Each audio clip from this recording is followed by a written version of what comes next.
I'm Uni Fegley with Universal Interiors, and we are here with Tim Barberg. What is your title? Well, I have a background in natural resource management. I went to the University of Minnesota and have done a lot of jobs where I've worked with the native landscapes of Minnesota in different capacities. Right.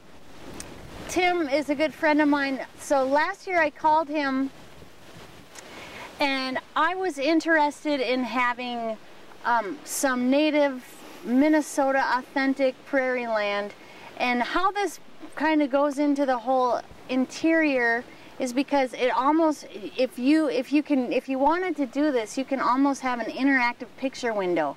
And so I'm kind of, that's where we're going with the interior today. Also the interior of how you can feel if you are pouring back into the land, and it's just what it does for you. It just makes you feel like you're giving back, and you're, you know.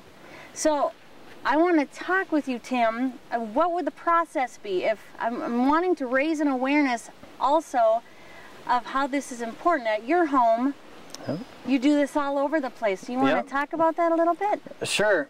Well, where I live, I got a big yard, and I bought the property, and I had like an acre yard, and I'm like, I'm not mowing this whole thing. And I think in today's society, people are getting sick of, you know, just mowing all the time and using fertilizers and all those things. And so what I did is I sprayed out the whole corner of my yard, and I'm like, I want to turn that into native grasses and wildflowers, and so I could look from my picture window and just look out there, and it just kind of be that picture that's ever changing, like you were talking about.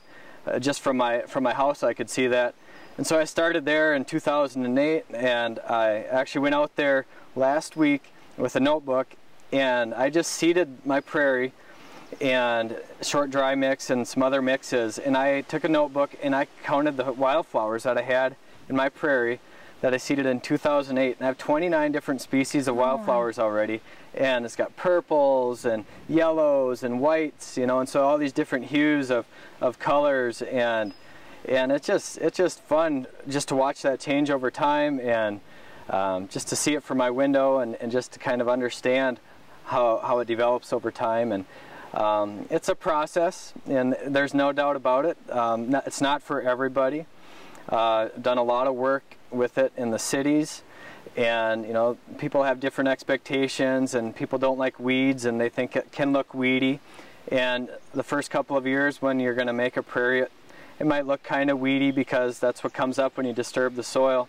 But over time the natives begin to establish themselves and develop, and then it's just a huge trade-off in many capacities, both visually, aesthetically, and doing the right thing. You know, you're providing habitat for all sorts of different birds and insects, and last month I had a couple of rooster pheasants right on the top of the hill of my prairie, and they were kind of fighting up there, and it's just cool just to sit in the yard, and my kids could watch out and observe, you know, nature right outside of our window. And question for you. Yeah.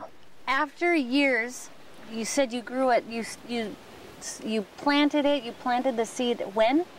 In 2008, the summer of 2008. So 2009, 10, 11, has there been more birds and more butterflies that visit every year? Yep, absolutely. It's exciting. New colors.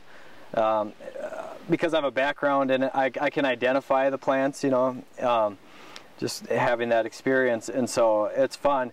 And for someone that doesn't have a background in natural resources, it's fun for them. They can go out with their, you know, their guidebook or whatever, and look at the plants and identify them. You can go out with your kids, and I mean, how fun is that? It's kind of like people that get into bird watching. You might not know anything initially, and you go out there and you begin to learn more and learn more, and then those are the kids that get involved with it, that truly understand their environment, and then they just become more aware of nature in general and how to take care of it. And so it's really a fun thing. A few years ago we got one of those books, the bird books and the Minnesota native flowered little books, and we went out, me and my kids went out just on a nature walk, and it was so fun pairing them up. So I felt like we didn't have a lot of that anymore, like, because of, like pesticides, does that take away from, does that kill the native They do. I mean, a lot of times in agriculture, you know, of course we've tilled up a lot of acreages, but then we planted a lot of those areas in between with certain species in that they're not native to Minnesota. A lot of the CRP lands were planted with brome grass, and that's really not very beneficial to wildlife. And so a lot of what we've done is we've changed it through different applications of either pesticides, herbicides, and planting different species that they worked well, but it wasn't really beneficial. It wasn't diverse. Plants, animals, birds, and butterflies, they love diversity, and that's what you get when you plant a prairie. Like I was saying, 29 species of wildflowers plus probably 10 species of grasses, and that's huge diversity, and that means different birds are going to select to different even pockets within my little prairie area, and same thing with insects. And so you get a diversity that didn't exist before when you do that, and it's just the different colors and everything. It just really adds the whole picture. It's kind of, you hear a lot of the term ecosystem or ecology now, and that's where it comes to. It's the whole concept of the soil, to the little organisms, to the insects, to the birds, to the larger animals. I even have deer in my backyard just sitting in the prairie. It's coming in there, and so very exciting, very exciting. Okay, if this is something that our listeners wanted to do, what would they do? Sure. Well, there's the do-it-yourselfers. If you're a do-it-yourselfer, you can do it on your own, and it's not that hard, but you kind of have to know what you're doing, and there's people that you can go to get help. There's also companies. I used to work for a company, and that's what they do. They're professionals. They come in and they do it just like you hire a professional to at an auto mechanic to fix your car. They'll come in and they'll fix your landscape and get it up and running again the way it once was 200 years ago. Just kind of the concept of an automobile coming straight off the factory. It's the same thing when you can restore your landscape to what it was before the European settlement. It's kind of like bringing it back to right out of the factory settings, you know. And so, so there's, for the do-it-yourselfer, unfortunately, you're either going to probably turn your turf into it or turn some edge of your yard. You know, there's weeds or grasses or whatever. It's not probably natives. And so, unfortunately, the first thing you're going to have to do is use chemical to spray that out.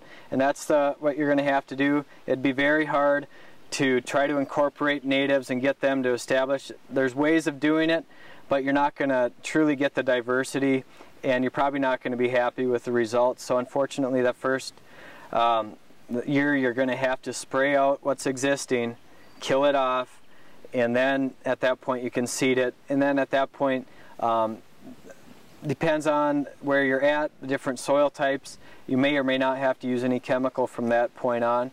So what I did at my place, I had just turf grass and I sprayed it out just with a backpack sprayer with Roundup, or there's different forms of glyphosate you can use, and sprayed it out, killed it out, and then I just kind of lightly tilled it up and I seeded it, and then I just let it sit and I let nature do its course, and then things begin to germinate, and you get a lot of weeds, like I said, the first year.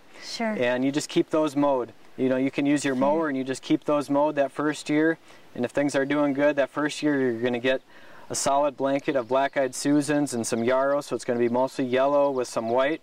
That's kind of a pioneer species, those two that are going to come in. And then after that, that next year you get some purples, and it depends on what mix you used, but things just begin to change. And very cool. So, thank you, you bet. So much. You bet. Thank you, and thank you for watching.